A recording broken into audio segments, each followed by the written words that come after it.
One of the most startling scenes in House of the Dragon Season 2 is the revelation that Alicent Hightower and Sir Criston Cole are having a sexual connection. Alicent and Criston are two significant members of the House of the Dragon's Green faction, thus, it's understandable that they spend so much time together.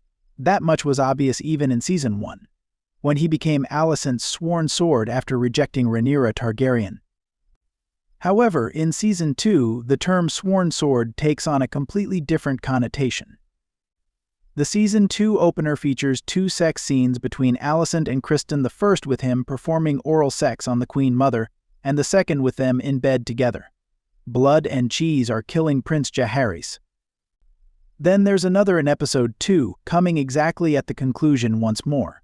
Of course, the Game of Thrones franchise is not without sex, but there are no allegations that it is gratuitous here. Instead, it's a relationship that reveals much about the two characters. Why do Alicent and Criston have a sexual relationship in House of the Dragon Season 2? In House of the Dragon Season 2, Alicent and Criston engage in a sexual relationship. There are several factors that affect Alicent.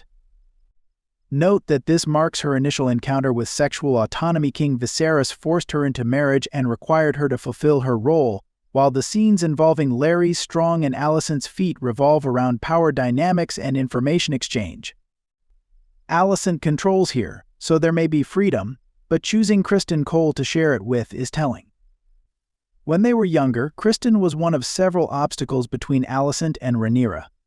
The night sleeping with the princess altered Alicent's perception of her companion, and while they were already drifting apart, it exacerbated that split.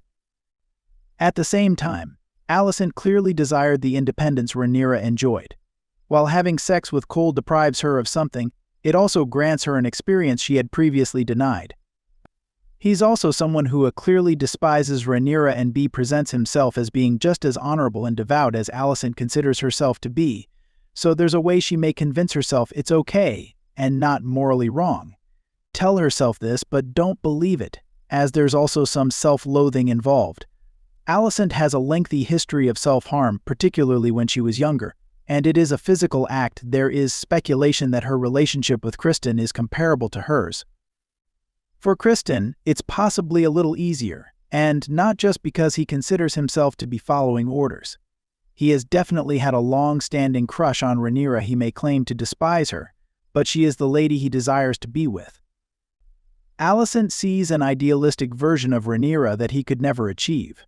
She embodies kindness and purity, reinforcing his perception of himself as such, even though he is aware of his past transgressions and his inevitable future ones.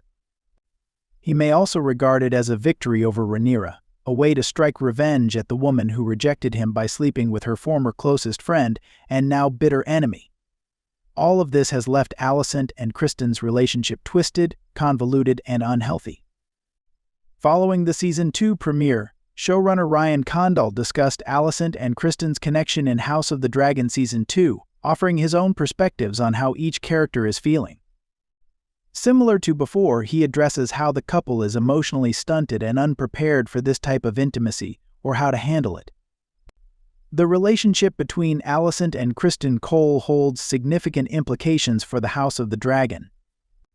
The friendship between Alicent Hightower and Criston Cole has already had a significant impact, as evidenced by the ending of House of the Dragon, Season 2, Episode 1. The duo was in bed together when blood and cheese killed the prince, which should not only increase their sense of humiliation and remorse, but also raise questions about where the Lord Commander of the Kingsguard was at the time. Beyond that, it will be fascinating to see how their connection develops and how it influences their decision-making. When talking with Aemond, Criston protects Alicent, implying that he has feelings for her that may influence his decisions. Alicent has not experienced much remorse or self-loathing thus far, but this could potentially change as the Dance of the Dragons unfolds. It's also feasible that someone other than Helaena, who is unlikely to reveal their secret unless she does so unintentionally, will discover it. It would produce a huge controversy, inflicting shame not only on them but also on Team Green as a whole. Westeros Puerto Rico is essential, and breaking vows will be officially considered a bad thing even if many others do far worse.